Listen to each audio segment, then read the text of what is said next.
and welcome to The Long View, a podcast that takes a closer look at the games people play.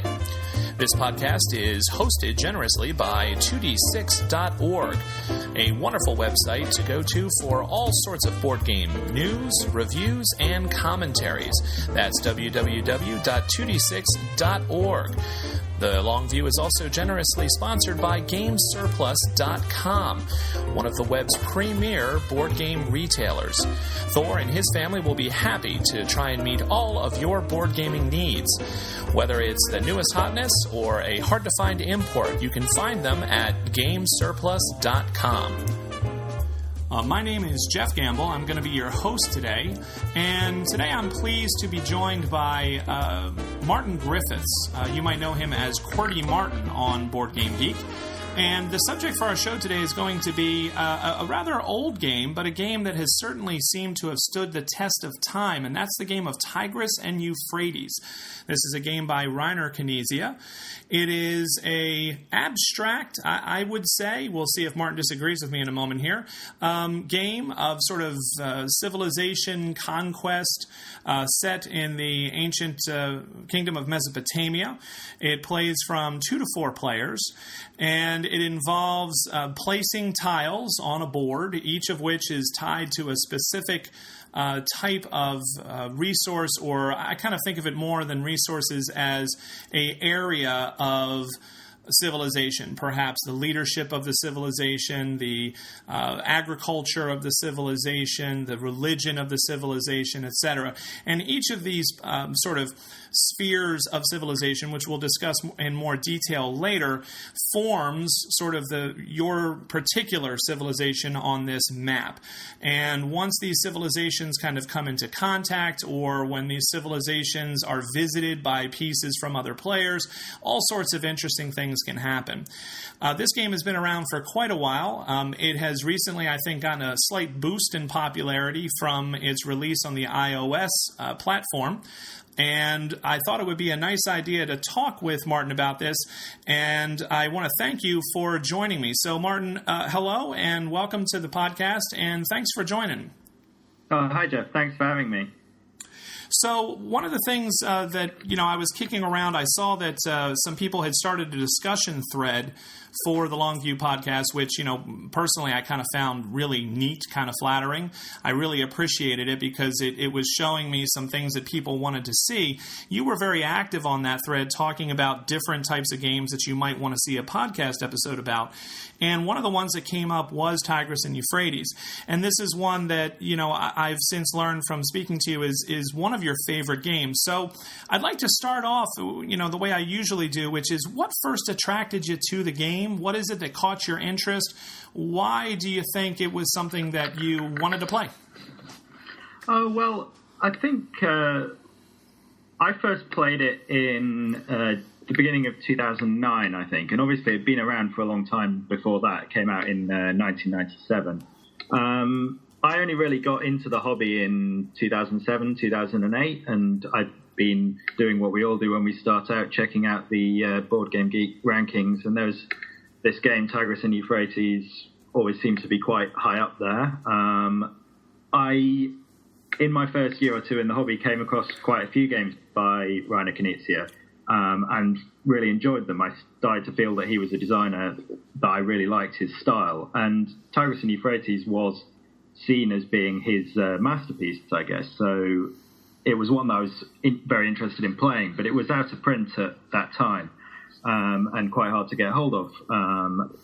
Then the reprint came out around the beginning of 2009, so I made sure to get a copy of that as soon as it came out, and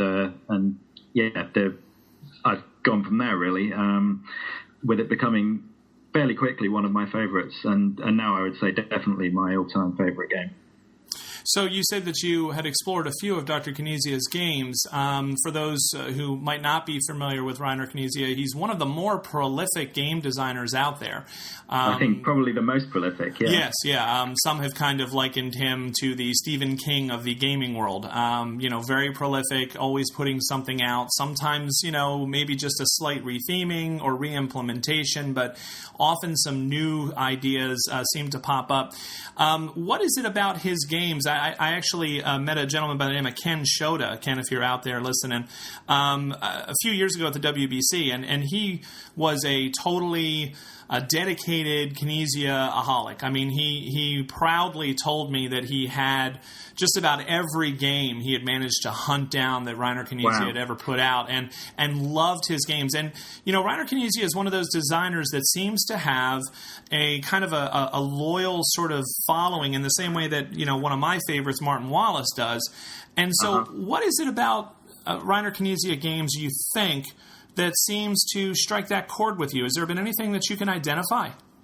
I think there's a few things. I actually made a gig list about this a while back, looking at some of the things that his games have in common and the things I've really come to value. I think one of them is his rules tend to be pretty simple. He doesn't design absolute monster complex games. I think Tigris has a reputation for being complex, but I don't really think it is, especially compared to a lot of the games that are in the BGG top 10 now. So I think his games tend to have fairly simple rules, but that doesn't mean they're simple games. They quite often have a lot of depth coming from that simple rule set. I think he designs obviously such a wide range of games that some of them are pretty light. He designs a lot of fillers, and I like a lot of those games too, but I think his gamers' games share that characteristic of having fairly simple rules, but deep gameplay. I think he also designs games that have quite a lot of interaction. Eurogames can tend to the multiplayer solitaire end of the spectrum and individual player boards and that kind of thing, and Knizia rarely goes for that kind of thing. His games tend to have quite a lot of interaction and even conflict, as is the case in Tigris and Euphrates. I think another hallmark of his games is they almost always have some randomness in, but I think he provides the players with ways to manage that, and a lot of his games is about managing risk and doing the best with what you're given, and that's something that I really enjoy, rather than the sort of perfect information, plan 10 moves in advance, perfect strategy kind of games. Yeah, I think I would, like to pick up on a few of your themes there, if you don't mind. I think that what you mentioned about randomness is something that's been percolating in my mind for a little bit, even something that I'm considering trying to maybe dedicate an entire episode to, which is, it appears to me as though a certain amount of randomness is actually quite important in game design and can seem to almost guarantee the longevity of a game. It seems like if there is no randomness, the game can tend to become scripted. I know I've talked with people before, for example, about Puerto Rico, where, this is a game that is very well respected. It's a game that I really enjoy, but that because it's kind of this sort of perfect information, what the buildings are, I'm talking if you're not using the expansion. There is sort of, over time, there has become apparent these sort of optimal moves of things that you can or should do. And so in some ways, I kind of feel that actually limits the longevity of a game. Whereas when you have a game like Tigris and Euphrates, where, you have really the complete randomness of your tile draw. This is a game where on your turn, you're going to be drawing tiles from a bag. And you don't know, nor do you really have any control that I can think of at all over what it is you're pulling from the bag. One of the things you can do on your turn is discard tiles that perhaps you don't want or that aren't useful to you at that moment, and then draw some new ones. But no matter what you do, there's still going to be some randomness there. And some don't like that randomness, as you've indicated, but some people really do find that as a hallmark of games that are kind of beyond the good and the great. There has to be a little bit of randomness, I think, is my theory, in order for the game to really have the kind of legs that Tigris and Euphrates has had. Would you agree with that assessment, or do you think I'm making too broad of a generalization? I think it's probably something that comes a lot down to taste. I mean, I'm certainly on your side of that. I think most of my favorite games do have that element of randomness that means each game you're going to be facing different challenges, and it's not going to go down that kind of scripted route. And for me, I think I'm a big card game player. I really love card games, getting dealt the cards you don't know what you're going to get, and then doing the best with that hand of cards. I'm a much bigger fan of card games than something like chess, where a perfect information game.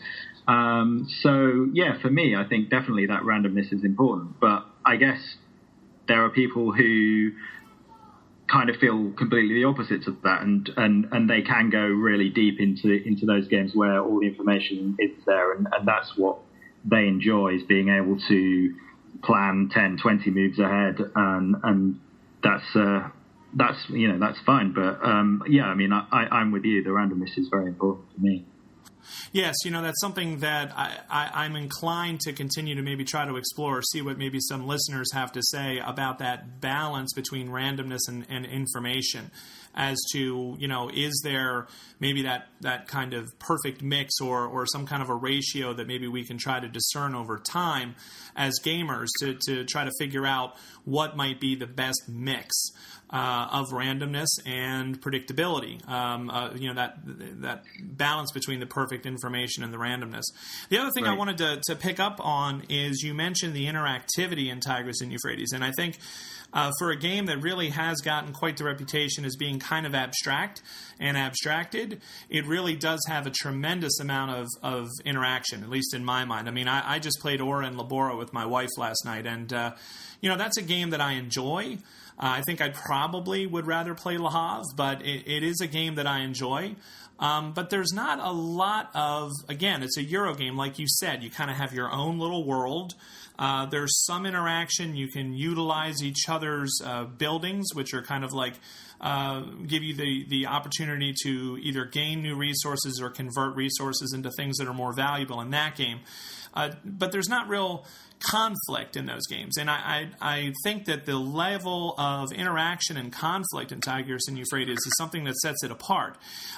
Could you maybe, for people who aren't familiar with the game of Tigris and Euphrates, there are two layers of conflict. There are these internal conflicts and external conflicts. Would you mind, as a person that I'd like to, you definitely have more experience in this game, could you maybe explain that? Because I think that those two levels of conflict are really what drives the interaction in this game. Yeah, sure. So I actually think it's kind of unfortunate that they chose those terms in the rulebook, internal conflict and external conflict, because it just reinforces the idea that this is quite a dry and themeless game, I think. So when I teach the game, I like to call the internal conflict a coup or a rebellion, and the external conflict is a war, because there are really two ways that the players can come into opposition. You talked a bit about the way the game works, where there are these different aspects of civilization. There's trading, religion, farming, and so on. And each player has a leader that represents their civilization in that particular aspect. So you have a priest that leads the religious part of your civilization. But the tiles on the board, they don't. Each player doesn't have their own kingdom where their own leaders hang out. Your leaders can go anywhere on the board. So you can end up with kingdoms with one of my leaders, one of your leaders, one of someone else's leaders. What you can't have, and what causes conflict, is two players trying to have leaders of the same aspect in the same part of the board. So if we've got a kingdom and I've got a priest in there and you've got a priest in there, then that's going to cause a conflict. So there are two ways that can happen. The internal conflict, or coup, is basically where I just pick up my leader and drop him straight into an area where you've got a leader of the same type. And that's resolved in one way. There's another way that situation could come to pass, which is we've got two kingdoms on the board, each with their own leaders, and then someone places a tile that joins them together. So now suddenly we've got one big kingdom, and it contains two priests, say, or it could contain two leaders of several different types all at once. And what has to happen then is that the two halves of that new kingdom have to fight to decide which leader is going to survive on the board and which one is going to be taken off. And this is one of the things that I find is really interesting about the game because, I like your term sort of, it's like a coup, or it's like an infiltration. I kind of, when I'm playing the game, I imagine that when I plot my merchant leader down in your city, it's like I've come in with like bargain basement prices, and now I'm trying to sort of take away all of your business in your kingdom, and you're going to respond and by sort of having this sort of mercantile kind of war within that city to try to determine who's really going to get the business of that city. And the religious leader is like a wandering prophet who has come from my kingdom to yours and is stirring up all kinds of heresy and trouble, and then there's this conflict within that kingdom. And so one of the things that I really appreciate about it is as you described, when you do have these conflicts, you will sometimes be able to, as the sort of defender, drive that interloper out, or sometimes you just have to put up with them. And not only do you have to put up with them, but now that they're there and they have a foothold, they're kind of continuing to gain influence and power in your own backyard, which is kind of adding insult to injury in my mind. And then you also have this other conflict. They call them, I believe, the external conflicts in the rule book, and that's when the two kingdoms join. And again, it's kind of like, okay, who's going to kind of win out the day and be the new sort of controlling power in this huge sort of kingdom. And I like the fact that it's not a winner take all. In other words, my kingdom and your kingdom could intersect, and you might win the conflict that is determined, again, kind of almost like by majority of tiles. You might win the conflict in 3 of the areas, but I still hang on there in 1 of them. And so I like the fact that it's not just necessarily, okay, whoever wins kicks everybody out. It's actually taken, in the game terms, the conflicts are done one by one. And sometimes the results of a conflict can actually re-separate 2 kingdoms. It's such a violent civil war that people kind of go into their separate corners and lick their wounds. So this brings me to my next kind of point, which is one that I was going to kind of skip till later, but because of this conflict discussion, what do you think about the theme of the game? Because I think, like, listening to you describe how you envision the conflicts, or me describing how I just envisioned it, I'm attaching a story to it, and really, it's not necessarily there. You almost have to imagine that theme, because otherwise it's kind of abstract and cut and dry in the rule book. I mean, do you think there's theme in this game or no? What are your thoughts on that? I definitely think there is. I don't think there's theme in a kind of obvious way. I mean, kind of like you just said. I mean, the mechanics represent quite an abstraction from the idea of this civilization growing and so on. They are quite an abstract set of mechanics involving, 4 different colors and different ways of placing tiles and so on. And you could certainly play it completely as an abstract game, I think. But when I'm playing, I do get some of that feeling of the story of these civilizations growing, and there's only so much space on the board. That it can't be too long before they're going to come to blows, because they're all competing over this same area, and like you were just talking about with the revolts, some leaders coming in and trying to take over. So, yeah, I think there is a narrative there in the game, and I think there are lots of little touches that help with that, and where actually, if you do explain the theming behind the game, it does help with some of the slightly fiddly rules. So, for example, there are the treasures at the beginning of the game on certain locations on the board, and what these do in mechanical terms are they're a victory point of a wild color. We haven't really talked about the scoring yet, but maybe we'll come back to that. But what these do in kind of thematic terms is they act as an incentive for kingdoms to join together, because that's the only way you can grab one of these treasures, is by joining 2 of them together. So they kind of represent trade routes being formed and this kind of thing. There's actually a like 10-part series of videos on YouTube where Reiner Knizia is interviewed about the game, and he talks about the theme a lot. And I just don't think this was a game that was designed as an abstract and then had a theme pasted on, as people often accuse Knizia's games of being pasted on. I don't think that at all. This is a game that was designed with a theme in mind. And like a lot of Knizia's games, the way he represents that theme is quite abstracted, but the theme still comes through for me. Well, thank you. Yeah, I think, it's one of those things where I'm inclined to agree with you, but I didn't at first. I don't know if that makes any sense. The first few times that I played the game, I really kind of felt that it was themeless. Like I didn't really see it. It was just about kind of counting the number of colors of tiles that I had in each kingdom, trying to maintain my majority, and in case that, kingdoms would be connected, does my leader have more support in agriculture than your leader does in agriculture in your kingdom, which is creeping slowly towards mine. And I really looked at it as a completely sort of abstract experience and kind of found it to be sort of dry. What was interesting is that, after I played it a few times and lost miserably, by the way, my wife killed me at it the first few times that we played, to the point where I didn't even like the game. I was just like, oh, this game's broken. I hate it. Any game that my wife beats me at regularly, I probably will claim as broken, because it's easier for me to say that than to actually acknowledge that she's a very good gamer. In her own right. But she really kind of taught me quite a few things about that game. And it was interesting that I didn't really see the theme until I got into the conflict.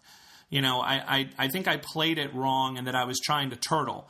And one of the things I want to pick up on that you said that I think is really brilliant about the game is that the board, while it looks wide open at the start of the game, quickly becomes this crowded, constricted space.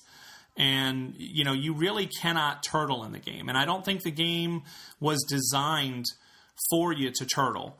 And I think it was designed, as you said, with a mind for expansion and connecting and conflict to keep the game in this sort of fluid kind of a state of high interaction and highly dynamic. And so, I really kind of grew to appreciate the theme over time. What was your experience with that? In other words, did you connect with this theme as a fan of Reiner Knizia's games? Did you connect with the theme right away, or was it something that grew, or what do you think? Well, I'd have to say theme is not the biggest thing for me in a game anyway. I'm not someone who plays a game because I really want to be immersed in a story or whatever.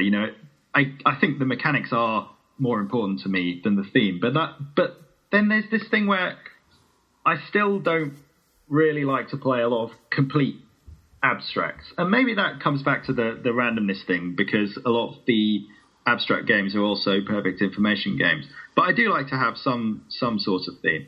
I know what you mean about it not really coming through at first. And I remember my first game of Tigris, I was just completely bewildered. I didn't really know what to think after the first game.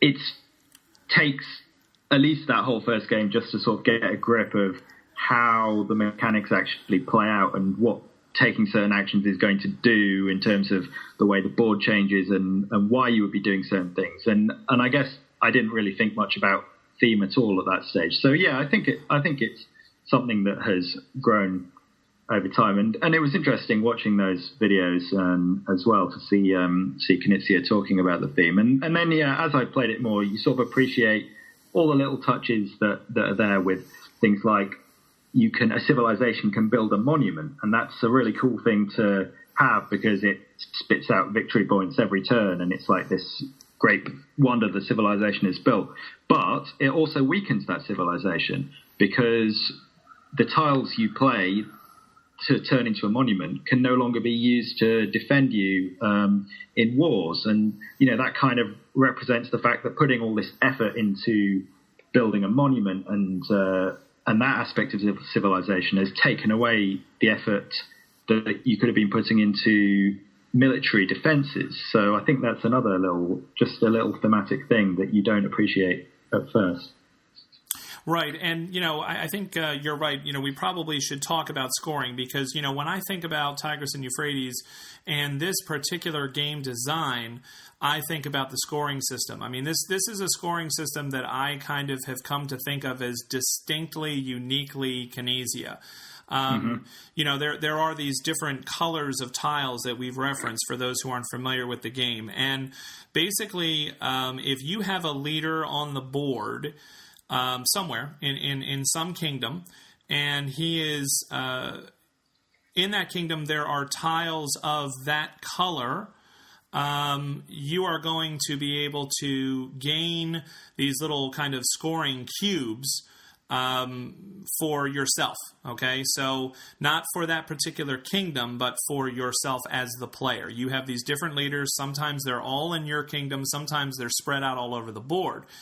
And the way the game works is that your score is the lowest of the number of these colored cubes that you collect. So this is another kind of a really interesting mechanic to me because it forces you not to specialize. That's number one, at least in my mind, from a mechanical perspective. You can't just build an overwhelming majority in one area and expect to ride that to victory. It's not going to happen.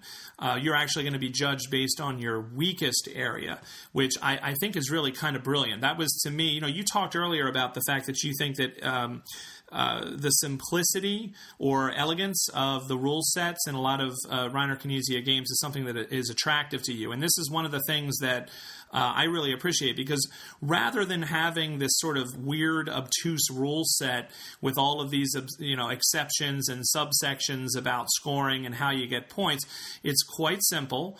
You're going to score points in these categories, and whatever your lowest score is your score for the game. And with that one simple rule, it drives much of the decisions, as far as I'm concerned, in the entire game as far as what am I going to do as a player.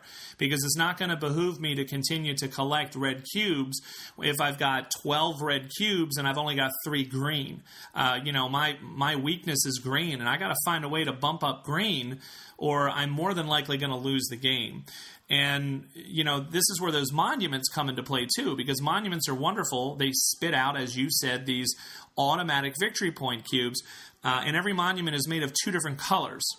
And the cubes that you are eligible to get, if that monument is there and matches the color of your leader, you're going to get those every turn. So what you're going to find is you're going to end up with this flood of cubes of those colors from your monuments coming in, but you might still only have 3 green, and it doesn't matter if you can't bump up the green. How much of the decision space... I always like to talk about the decisions that you have to make in a game, Martin. How much of the decision space in this game do you think is driven by that scoring mechanic? I think, I think that's absolutely the key thing that's driving what you're trying to do through the game. You're always conscious of which color you're lagging behind in and thinking, how am I going to score in this color? And often it's because the tiles you've drawn have just worked out to be, you haven't had many greens so far in the game, so you haven't seen many opportunities. So then you have to be more creative and start thinking, well, maybe I can get into someone else's kingdom they've already built a green monument over there, and I can come in and use my red tiles to kick them out. Or, there are lots of different ways of scoring points beyond just simply placing tiles on the board. So I think that's where the really interesting decisions come from is, well, I'm struggling to score points in this color because I haven't had the tiles. What can I do? What can I do instead? And I think that's really the key part of the game for me. And I think it's that simplicity, though, that makes it so compelling. It's just something that works because it's so simple. Do you find other games, I know we're talking about Tigris and Euphrates, but do you see that same simplicity? I mean, obviously you see it in Ingenious. Ingenious almost has the exact... Ingenious to me is almost like Tigris and Euphrates stripped down to its core scoring mechanic, and that's it. That's the whole game. But do you see that same kind of simplicity in other games? And if so, which ones? I'm trying to think, What about Medici? Medici or Medici? I'm not exactly... Medici, yeah. Medici. I mean, that's... the thing that makes the scoring in Medici so tricky and also so simple is that it's an auction game, but you bid with victory points, basically. You don't have money and you're trying to convert it into victory points. Each round you're just assessing, I'm going to buy this thing, how many victory points is it going to make me? And so how many am I prepared to spend on it? So it's quite simple in that respect. There's no conversion of different resources going on there. Right. So maybe that's a kind of a thread is this sort of simple rule set, simple sort of mechanics, but a rich kind of deep gameplay. Would you say that's a fair assessment of Tigris and Euphrates? Yeah, absolutely. I mean, I think that, like I said near the beginning, that's the thing that really appeals to me about it. I think it doesn't feel simple at first. The first 2 or 3 games you play, it feels really hard work and just trying to get your head wrapped around it. And that's why it's a game that I enjoy much more when I can play it with a full table of people who've gone past that stage already and really understand the moves they're making and why they're making them and what they're going to do to the overall state of the game.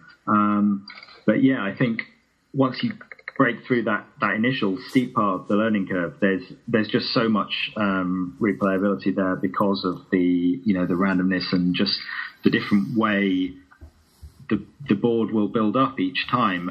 It's kind of amazing to me how different the games can be. You can have a game that's just pretty much all out war from the start and no one gets the chance to build a monument and there's conflict after conflict. And you can get some games where it is a bit more peaceful at first. Maybe a couple of players have their own little kingdom off in the corner, but you can never let that go on for too long because once a player's built a monument and they're getting all these points churning out, you kind of have to do something about it. So that's another way that Knizia has kind of built an incentive for conflict into the game. You talked about the turtling and the fact that it's not really a game in which you can turtle, and I totally agree with that. And one thing I like about it is a lot of multiplayer games with conflict in, really what you want to do is be the guy who doesn't get involved in the conflict and have a couple of people fight it out and destroy each other while you just sit off to one side and laugh at them. But the problem with that in Tigris is conflict is where a lot of the points come from. So if a couple of guys are going at it over on one side of the board, one of them's going to be getting a bunch of points. Maybe both of them are going to be getting a bunch of points. And you're going to be only accumulating points more slowly. So that's I think, a really interesting part of the game too. Yeah, that's a really excellent point. I hadn't really thought about that, but you're absolutely right. You seem to always gain more from messing with other players than you do by sitting there by yourself. And I hadn't really thought of that, but as soon as you said it, it does ring true. So again, it's another example. You've got the confines of the board as one sort of a factor that pushes interaction. You have this sort of scoring system that necessitates movement and interaction. And you also have this sort of risk management, as you mentioned, with the monuments. And now you have this whole other layer that you're talking about there, which is the fact that you often gain more through conflict than you will just by sort of idly sitting by. And that's an excellent point, which again just kind of builds the reputation of this game as an extremely dynamic game. I can't think of any kind of abstract-ish kind of game that I've played that feels that in your face and interactive. So I think I would have to completely agree with you there. I also wanted to pick up, Martin, on something you just talked about. You said with the number of players, what would you consider to be the optimum number of players, number one? And number two, how would you describe, if you have experience with different player counts, 2, 3, and 4, do you think the game is vastly different depending on the number of players? What has your experience shown you about these things? Well, this is something I was thinking about because I knew I was going to come on the show and you were going to ask me about that. And actually, the vast majority of the face-to-face games I've played have been with 4 players, which is the maximum. And so that's kind of what I'm used to. So I think other things I have to, I judge them relative to that. So I started playing, I played some 2-player games, quite a few on the Board Game Geek play by email kind of setup they've got, and also some on the iOS as well. So I played a few 2-player games now, and then just in preparation for coming on the show, I thought I should try some 3-player games on iOS as well, and see how that compares. I mean, I think with 4 players, you get all those things we've just been talking about at their greatest. The crowded board, all these incentives forcing you into conflict. You get conflict quite early on, and it doesn't really let up till the end of the game. With 2-player, on the regular board that comes with the game, I feel it's a little bit too big for 2 players. So it can take a bit too long for the conflict to get started, and you lose a bit, I think, by it just having that one opponent. So, all the conflicts are just you against him. I think there's more interesting dynamics if you have more than 2 players. It's not a bad 2-player game, though. And I think I played a few times on Board Game Geek with the variant board that somebody designed, which tries to solve some of those problems. So it's a smaller board.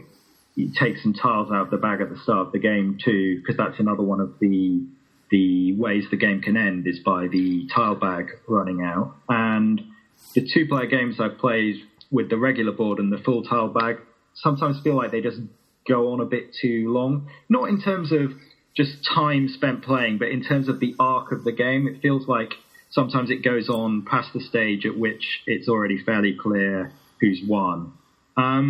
The 3-player games were interesting, and I think it kind of just, as you'd expect, sat somewhere between the 2. And actually, I think I'd quite like to try some more 3-player games face-to-face now, because you just had that little bit more breathing space at the start of the game before the conflict started, where you could maybe build a monument, get something set up. It wasn't quite so in your face right from the start. So yeah, I'd like to play more 3-player actually, but I think for me, it's just a fantastic 4-player game for players who like conflict and like to get in each other's faces and go at it right through the game. It's fantastic. Yeah, it is definitely a game that you have to have a bit of a thick skin for, and I think that's one of the reasons I struggled with it in the beginning. Is that I kind of came across this game early in board gaming, and my wife is very adept at picking up on strategies and picking up the general sort of mechanisms and general strategies of the game more quickly than I am. And so, she would just completely hammer me, or I would make a move, or I would connect 2 kingdoms, rubbing my hands together thinking, I'm gonna really win out on this one. And she would remind me, no, did you see this over here? And I would completely lose. And, I got frustrated early on playing it. And my skin wasn't as thick as it is now. It's something that, I think you're right. I think you have to have some players who are comfortable with the sort of in-your-face aspect of the game, because it really is kind of a brutal game. You can be happily have this little engine churning, pumping out cubes every turn, and you're just happy as a clam. And then all of a sudden someone will do something, that surprises you, because, a lot of these conflicts you can make predictions on where you think the danger areas are based on leaders in other kingdoms, the number of tiles of that matching sphere for that leader, and you're okay, I'm all right here. But one of the key mechanisms in the game is that when there is a conflict, this sort of external conflict, or even the internal ones, you have the opportunity to play tiles from behind your screen that are hidden. So it's hidden information. And so you can be reasonably sure, you think, but then someone can come out with a whole bunch of tiles that will swing a conflict one way or the other, and it can be particularly devastating. So I agree that you have to, definitely have a thick skin. One of the other things I want to pick up on, though, that I want to throw out there to you is I would be curious what your experience would be, Martin. And maybe this is something we can post on the Guild as you play more and as I maybe try this out more. I'd be curious what other people who might be listening think.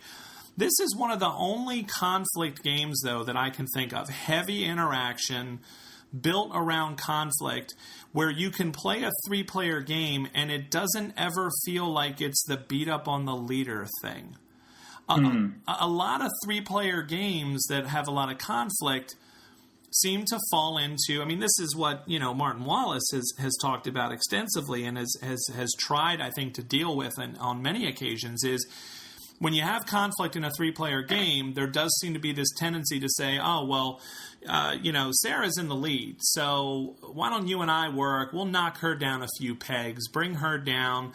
You and I will kind of gain some benefit. Maybe we'll do a little negotiating, and, we'll bring everything back to par. And then, 3 turns later, Paul is now ahead, and now me and Sarah will look at each other and say, let's bring him down a little. In Tigris and Euphrates, I think because I don't seem to have that experience. Like, it doesn't seem to be a game where you gang up on the leader. And I think there's a couple of reasons for that, but I'm not sure. I haven't played it enough to be sure. What are your thoughts on that? Do you have any thoughts as far as whether or not you've experienced, when you have played 3-player, did you get that beat up on the leader feeling or no? Well, like I was saying, the 3-player games I've played have been on iOS and actually against the AIs, and you can never. I just don't get quite the same feeling of it playing against AI players. I just kind of think of them as just one entity. It's when you're playing face to face. It's your friends. You know who you're playing against. You know who's attacked you. You know who you want to target. I don't get so much of that feeling when I'm playing against the AI, so it's kind of hard for me to say that much about the 3-player game. But I think you're right. It doesn't really feel like a out and out bash the leader game. And maybe one thing we could get into at some point is about the scoring and whether the scoring is open or closed, because there's been a lot of talk about that. But I think partly it's hard to bash the leader because of the scoring system we were talking about. If I need a particular color, it's not perhaps going to benefit. There's perhaps going to be no way I can attack the leader while advancing that color. We're not talking about just a kind of straight up one-dimensional score where I bash you and increase my score. I might bash you and increase my green score, but actually that's not helping me at all. So it doesn't tend to be an out-and-out bash the leader situation in my games, no. Yeah, and I think you're right. I think you hit it there. That was kind of where I was going with it, was that idea of a lot of times in a conflict-driven game, just beating up on someone will advance your own cause. And that's not always the case in this game. There's also the added element of I may really want to beat up on another player who I believe is in the lead or who I know is in the lead, again, depending on the open-closed scoring thing, which I'd love to talk about as soon as we're done with this. But I don't have the tiles to do it. It's not really something that I can even really do. It's not within my ability at the present time in that game to knock you down or replace your leader with my leader. And so therefore, it doesn't seem to encourage the bash the leader that so many other games do. And I'm thinking of that as a strength. In my opinion, I'm thinking, that's definitely a strength of this design, is that it seems like it plays very well with 3, just like it does with 4, at least in my mind. The 2-player game to me feels very chess-like, probably because you do have more time to kind of get yourself sort of set up and situated before you go into this sort of all-out attack mode as the board shrinks. You're almost guaranteed to get more treasures, it seems, in the 2-player game, because you're going to be able to make those links at least more quickly and more peacefully. I actually find in the 2-player game with the Mayfair edition, with the map with the river, that the water spaces become a sort of area of contention in the 2-player game. That I kind of find sort of compelling. But again, I definitely prefer it as the 3 and 4. So I'm right on board with you there. But I'm kind of curious, if we can maybe see what other people think in some forum posts or threads about this idea of, is this really a great example of a 3-player conflict game? Now let's go back to your scoring comment. And I'd like to actually circle back to what you were talking about with the scoring, with whether scoring is open or whether it's closed. Because as I was talking about the bash the leader thing, I'm actually sitting here and I'm thinking to myself, wait a minute, is scoring hidden or is scoring open? I'm trying to remember. I know on the iOS I can see, but I seem to remember keeping the cubes behind your screen when I was playing. So I was kind of thinking, I'm trying to remember whether scoring is really open or closed in this.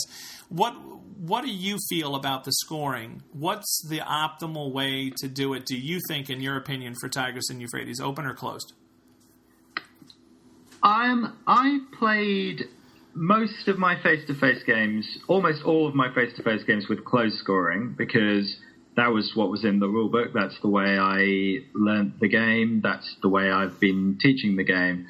And then the iOS app came along, and that was open scoring right from the start. And I started to really like the open scoring and just feel that I was much more in control. I knew not only what my weakness was and what I needed to do to improve that, but also what the other players' weaknesses are, and so you can be a bit more targeted in your attacks, and maybe that does allow a bit more of pulling back the leader sometimes. But it just means, I just feel that little bit more information maybe does add to the depth of the game, but it's not all positive, I don't think, and I think the reason some people like the close scoring is it keeps the game moving a bit faster, maybe, because you're not trying to process quite so much information. You just kind of go with the thing that's going to improve your own score and don't worry so much about what the other players' weaknesses are. I think, in a way, the perfect for me would be just somewhere halfway in between, maybe. And you do kind of get this a bit in the face-to-face game, because there are small cubes which represent 1 point in each of the colours, and there are also big cubes that represent 5 points in each of the colours. And there aren't all that many of the small cubes. So quite often people are needing to make a trade, and you can kind of just keep an eye on that. Oh, he just traded in 5 green for a big green. Maybe, so he's doing pretty okay in green. I don't need to worry. Maybe I don't need to attack him in that colour or whatever. So I quite like that kind of semi-open. I wonder if you could maybe even formalise that and say, each time you get 5 small ones, you've got to trade them in. You can't try and be sneaky with it and keep a horde of single ones. Because for me, that gives you that sort of compromise between you don't know everything, you can't get into analysis paralysis thinking of the perfect move, but you're not totally blind either. It's kind of the other thing I don't like about the open scoring is with the game end I mentioned, with the bag being completely emptied of tiles, and also you mentioned that it's possible to take an action to swap up to your entire rack of 6 tiles. So one thing that can happen right at the end is one player can just use their turn to just swap their tiles twice and end the game. And if the scoring's open, obviously you can do that and you're completely certain that you're going to win. And that just feels a bit anticlimactic to me. And I hate when the AI does that to me on the phone. I'm like, oh, I lost, but didn't even have the chance. Whereas with the close scoring, someone can still end the game that way, but they have to be pretty confident that they're winning. And if they end the game by swapping tiles and they're not winning, then they're going to look pretty silly. And that kind of puts people off using that tactic a bit, because you don't want to be that guy. No, you don't want to be that guy at all. Yeah, I'd add a couple things to that. The first thing that I'd add is that I think if you're looking to keep all the players engaged in the game, the close scoring really does work because of that uncertainty that you mentioned. There's always that hope that, maybe my, 8 lousy blue cubes is going to be enough to win this game. So, I think that uncertainty can keep everybody involved. I wholeheartedly agree with your assessment of, the closed kind of scoring keeps that analysis paralysis from creeping in. You're not trying to, calculate the optimal move, not only for yourself, but based on every other player every single turn. So I think that's a brilliant point. The other thing that I would add is it seems to me as though this open-closed scoring, though, is a perfect way to deal with the debate over the randomness issue. I think if you are a player who prefers more information, more, sort of that perfect information game, a la Puerto Rico or maybe Kalis once the game started and the tiles have come out, then you probably would want open scoring because that's going to give you much more information to work off of and make you much more comfortable as a player. Whereas if you're a player who maybe likes a little more randomness and doesn't mind some surprises towards the end, you're probably going to prefer the hidden, or the closed scoring. So I think there's room for both of those. Is the hidden scoring is this an official variant now for the scoring, both the open and the closed scoring, or is this just something that has developed over time? I think the rules that in the box have always been close scoring. Right. I think this issue always comes up because it's perfectly trackable information. So the argument always goes, well, I could write it down on a pad of paper, or I could have a perfect memory, so we should just make it open. But in practice, I certainly can't remember what scores, and I'm pretty sure no one I'm playing with can either. So. Yeah, but obviously with the Board Game Geek implementation and the iOS implementation, that's the Board Game Geek one you can choose open or closed. I think you probably can on iOS as well. I think you can. Yeah, I'm not positive, but I'm pretty sure you can. I'd have to look at it again, but I seem to recall that was an option. Yeah. Okay, so we've talked about the theme. We've talked a lot about the sort of depth of the strategy in this game and the fact that it's not going to be readily apparent what is the best thing to do on your first few plays. It definitely takes a few plays to wrap your mind around this game and to understand the way in which the conflicts work. And in particular, for me at least, I don't want to speak for you or anybody else, but it was that notion of the order in which the conflicts is resolved in an external conflict, it can have a huge impact on how the overall sort of war plays itself out. And that took me quite a while to wrap my mind around, but I think it's one of those things that speaks to the sort of strategic opportunities in the game.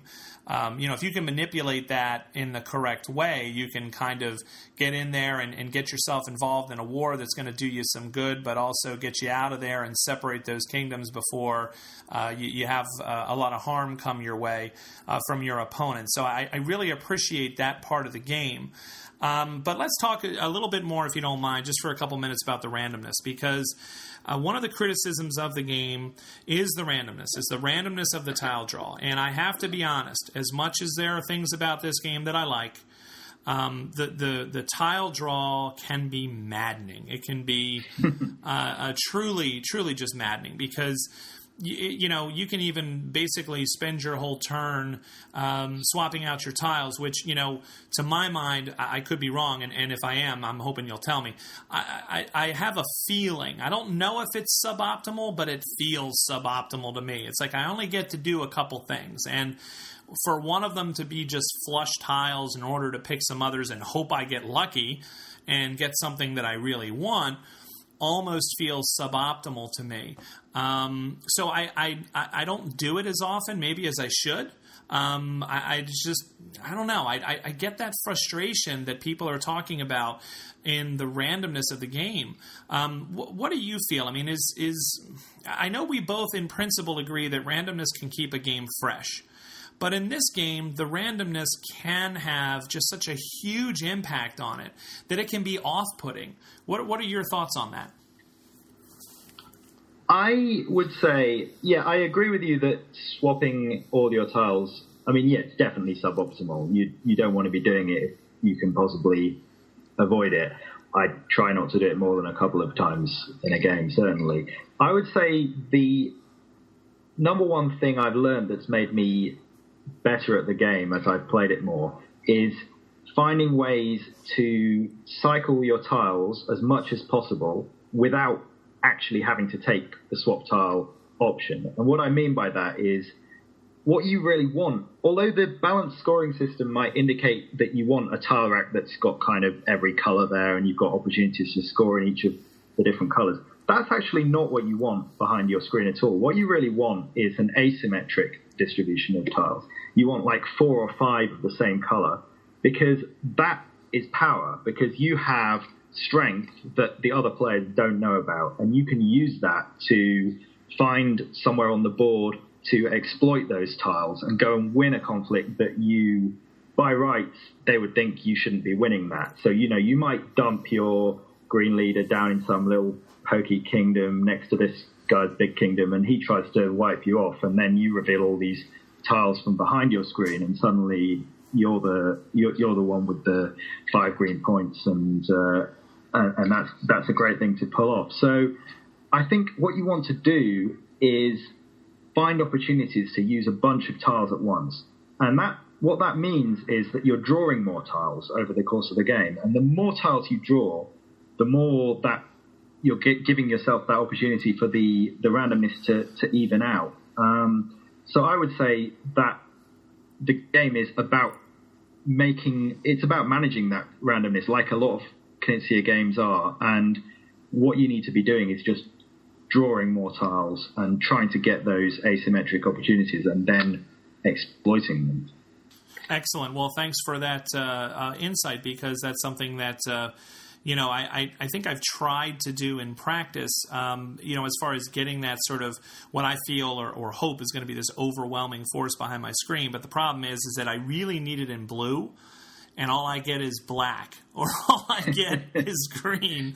And so, again, that's part of the game is, as you said, that kind of, all right, so do I flush the green tiles that I don't need in the hope that I get blue? Because I don't want green because I'm already strong in green and in scoring cubes, right? Or do I make a play with the green anyway? Because it's not going to hurt me to gain more green cubes, and it might actually hinder you as the player that I'm attacking. Maybe that's something that would be helpful to me in that it hurts you, but it also helps me, you're saying, because it's now going to allow me to draw a bunch of new tiles and hopefully get some of those blues that I so desperately need. So I think that's a really interesting point, and I appreciate you sharing that sort of strategy tip, because that's something that, again, I don't think is readily apparent when you're playing the game. It's difficult to let go of tiles sometimes, or you don't want to make that suboptimal move of, flushing your tiles. It reminds me of a game I was playing today, San Juan. Was playing that with my son and my wife, and we were teaching that game to him today. And my wife kind of made a comment that, he burned his entire hand of cards to put out a silver smelter, which is a building in this game that will produce, silver that is quite valuable, and it helps you in terms of the game. And she actually kind of praised him. She's like, I'm always holding my cards. I'm always not wanting to use them, because I like them. And so I'm trying to build up this ridiculous hand of cards and worrying about it. Whereas he's like, oh, I need 5 cards here. Bam. And he just kind of threw them on the table and built his silver smelter. And, he didn't have a problem with it. He wasn't overanalyzing it. He was using what he had as resources rather than trying to hoard everything. And maybe that's kind of a connection to what you're talking about, which is if you have those tiles, just use them instead of trying to either get rid of them or swap them or do something else. Just actually use them. So that's something I'll have to keep in mind. Are there any kind of pitfalls in this game or any things that you don't like about this game that you wish you could change? If you had Dr. Kinesio's ear and you could whisper in it and tell him, look, this game will be better if you do this, what would you say to him? Is there anything that you would suggest? Yeah, I think there's one thing, and this is something that's been discussed quite a lot as well, and it's about the turn order, basically, and the way the game ends. The game doesn't. A lot of games have some mechanic where everyone's going to get an equal number of turns. Tigris and Euphrates doesn't have that. It ends either when there's only 2 treasures left on the board, or when the tile bag runs out, and whoever's turn it is when that happens, that's it. It's over. What that can mean is that if you're the first player, you're probably going to get more turns. And if you're the last player, you're most of the time going to get 1 turn less. And 1 turn can be quite a big difference in Tigris and Euphrates, especially towards the end. If you have a bunch of monuments up, and if you get to your turn, you'll be able to score from them. But if you don't, you won't. And it can be pretty frustrating if you're the 4th player to have the game end just the turn before you, and then you don't get to do the fantastic move you had planned that was going to pull out the win, and there's no real compensation for that advantage. So it's just better to be the first player, and not only because you'll probably get an extra turn, but also you get first pick of where to start off on the board as well, and actually, although the game goes away from the script very quickly, there are generally sort of 2 or 3 well-recognised good starting positions that people will try and grab. And if you're the 4th player, you're kind of left with something less appealing. And it seems surprising for Knizia that he didn't, because he's so good at this sort of thing. So it's surprising to me that he didn't do something to adjust for that, like maybe the initial setup goes in reverse order or something, kind of like a Settlers of Catan type scenario where you have some way of balancing those factors so that although the 4th player might get a turn less, they're going to get best position on the board at the start, or something like that, or giving extra tiles or something. Yeah, just something to balance that out. And there have been posts on Board Game Geek looking at stats and showing that there is a lower win rate. It's too bad, actually, that the iOS doesn't track that stat, because I probably played, over 100 games on there, and I'd be quite interested to know how my win percentage differs from 1st, 2nd, 3rd, and 4th playing against the same AI every time. That would be quite interesting for me to see that. Yeah, no, I agree. And I do also agree. I think it's unusual that there isn't some sort of compensation. But I do kind of remind myself that, as far as Euro kind of games go, this is one of the earlier ones. I mean, we're talking, 1997, right?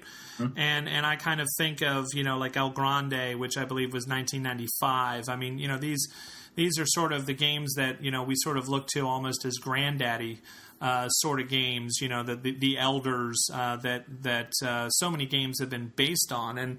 But so many games right now do have some sort of compensation mechanism, exactly as you're describing, where you're either going to get more money, say, in a game if you're the last player as opposed to the first player, or you get more resources if you're later in the turn order, or as you said, the reverse kind of, whoever is last gets to pick first or something.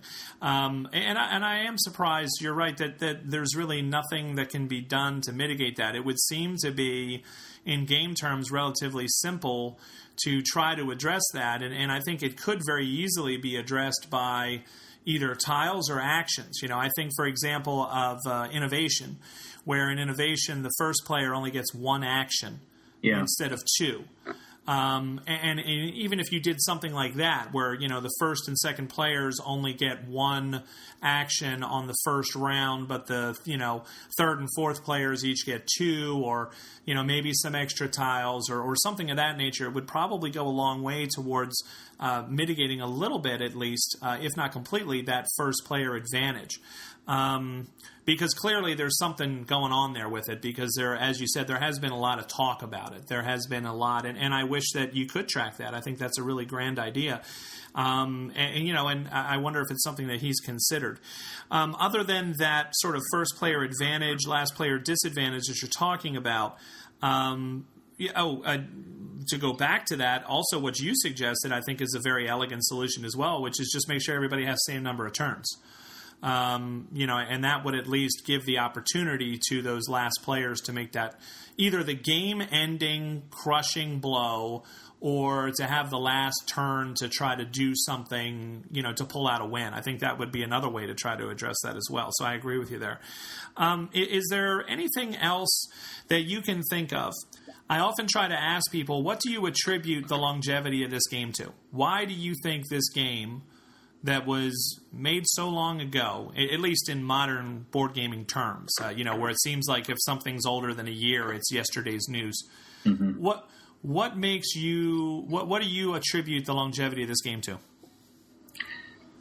I mean, I think to me the thing that's really impressive about this game is that it actually feels kind of timeless to me. Like, I feel like a lot of Euros feel like products of their time, and themes come and go each year. We're going to have wine games one year and city building games the next, or whatever. And Tigris, for me, just kind of sits outside all of that, and it feels almost like a game that could be thousands of years old. That could have been rediscovered in some excavation or something. It just has this amazing classic feeling to it. And I don't know any other game that feels like that. It just feels special to me, and I think that a lot of people feel the same way about the game, and that I have a lot of friends who really, really love the game too, and that's great, because it means I can get those games of it with the experienced players that are what I really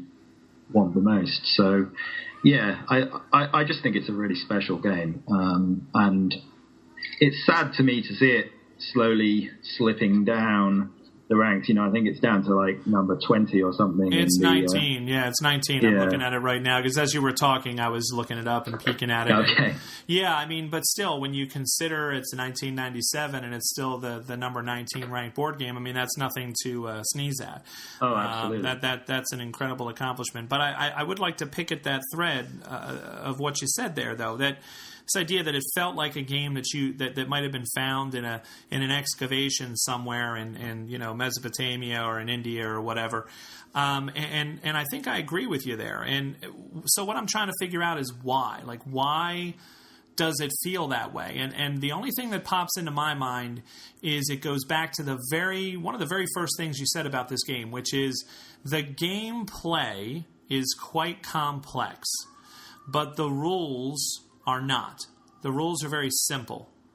Once you get a handle on the conflicts and the way treasures work and things of that nature, it's a pretty straightforward game. And the depth does not come from a convoluted rule set. The depth comes from the interaction and the gameplay itself. So do you think that might be why this game feels so timeless? I mean, you think about the traditional kind of games that are really quite old. And I mean, chess, for example, once you learn how each piece moves, that's it. You really, you can play that game. You're not going to be any good at it, but you can play it. And Tigris and Euphrates kind of reminds me of that in a lot of ways. It's like, okay, I'm going to put these tiles on the board, or I'm going to move this leader from here to there, or I can do one of each of those things, or I can flush my tiles. There you go. And yet, so it doesn't take a lot of time to learn how to play the game, but playing it well. You also keep talking about this, I like playing it with experienced players. You've brought that up a few times. And so, this seems to be a game that really, is at its best when you're playing with people who know how to play it and who understand the depth. Would you say that's true as well?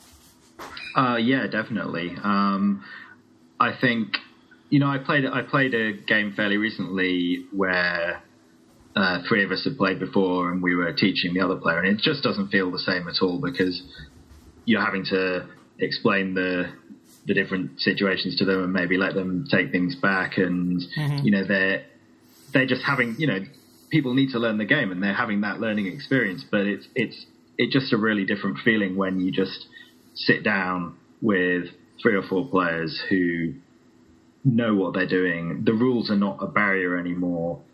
If I make a move, you know why I might be doing that. You can start seeing the threats, and if you know those opponents well, you get to know how people play. And yeah, I mean that's I think that is a mark of a great game, that it has. I think a truly great game, you probably can't play it really well the first time you play it, because there's probably not enough really going on in the game if you can just pick it up and play it perfectly the first time. Yeah, I think I would agree with that. I mean, as a matter of fact, there's a episode that the episode that was released right before this one on 18xx kind of games, that whole family of games.